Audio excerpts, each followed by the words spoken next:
연구소 기업 혹시 들어보셨습니까? 말 그대로 연구소가 보유한 기술을 출자해 회사를 설립하는 형태를 말하는데요.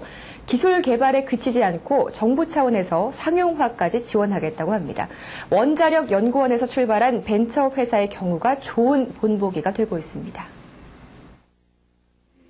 방사선이나 항암 치료 환자들이 가장 두려워하는 것은 바로 면역 조절 기능이 손상된다는 사실입니다. 때문에 이와 같이 손상된 면역 조절 기능을 회복시켜주는 물질에 대한 연구 개발도 활발합니다.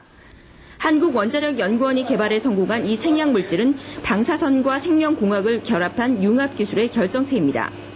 융합 기술을 이용해 당귀와 청궁 등 생약제에서 우수 성분만을 추출해 이를 다시 조합해 만든 신물질입니다. 각각의 효능을 가지고 있는 생약제를 그대로 사용하는 대신 추출물끼리 조합해 새로 만든 일종의 복합물입니다. 대개의 경우 방사선을 받으면 면역, 소화, 조혈 기능 세포들이 손상되는데 이때 세포 손상을 억제하는 생약 복합물을 투여할 경우 주요 기능을 빠르게 회복시킬 수 있다는 겁니다. 실제 암 환자들에 대한 임상시험 결과 면역세포 회복과 염증 부작용 억제 효능이 입증됐고 특히 노약자나 만성질환자에게 효과가 높았습니다.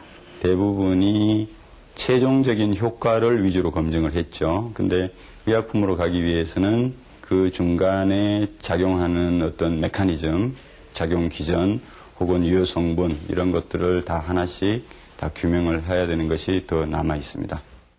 면역 조절 기능 장애의 효능이 높은 이 생약 복합물 특허 기술은 현재 벤처회사에 이전돼 상품으로 나온 상태입니다.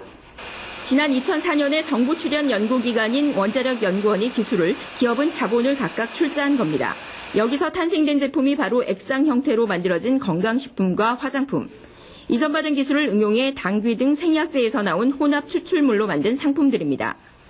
면역 기능을 개선하는 데 효능이 있는 건강식품의 경우 식품의약품안전청의 인증을 받아 시중에 판매 중입니다.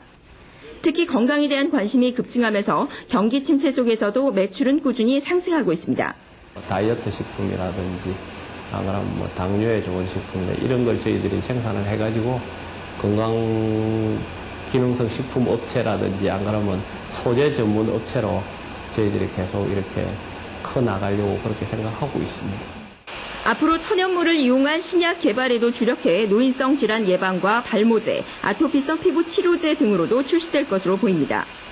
현재 기능성 식품에 대한 국내 시장 규모는 1조 2천억 원, 또 세계 시장은 130조 원으로 추산되고 있어 이번 제품 개발로 인한 국내외 파급 효과는 더욱 커질 것으로 전망됩니다.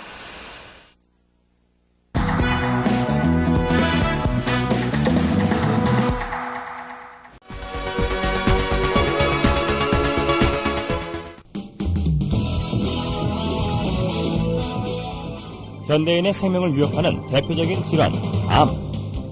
현대의학의 3대 암 치료법은 외과적 수술과 항암제 및 방사선 치료. 하지만 말기암인 경우 암 완치는 고작 20%. 첨단 현대의학도 암을 불치병으로 남겨놓은 상황인데 현대의학이 풀지 못하고 있는 불치병들, 그 해법을 면역력 강화에서 찾고자 하는 시도들이 새롭게 관심을 모으고 있다. 이런 가운데 산학연 협동의 면역 연구 개발은 경쟁력 있는 결실을 연이어 내놓고 있는데 과감한 투자와 지속적인 연구로 부작용 없는 면역 치료에 도전하는 우리 의료계의 변화.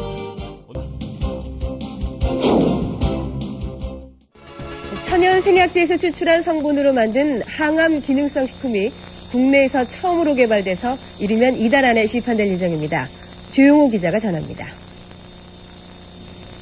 항암과 암치료 부작용이나 성인병을 예방하기 위해 개발된 기능성 식품입니다. 해모힘과 해바톤으로 이름 지어진 이들 식품은 생체 손상을 막고 조혈과 면역 증진, 생체 조직의 재생을 촉진하는 기능을 발휘합니다. 이러한 효능을 입증하기 위해 쥐에게 암세포를 투여해봤습니다. 암세포가 계속 전이되는 왼쪽 쥐와는 달리 기능성 식품을 투여한 오른쪽 쥐에서는 암세포 억제 효과가 나타났습니다. 이번에 개발된 이 두 기능성 식품은 해바라기와 당귀 등 우리의 전통 한약재에서 그 성분을 추출했습니다. 생명공학과 방사선 기술로 천연생약제를 조합해 새로운 복합 물질을 만드는 방식을 썼습니다. 각각의 성분들을 분리를 해서 그것의 각각의 효능을 검증한 다음에 효능을 극대화할 수 있게 다시 그 성분들을 재구성한 겁니다. 종전의 천연생리 활성물질은 항암 효능에 한계가 있고 독성까지 강했습니다. 하지만 이번에 개발된 항암 기능성 식품은 여러 성분을 조합해 효능을 높이고 독성은 없앴습니다. 이들 항암 기능성 식품은 원자력 병원 등에서의 임상 시험과 병행해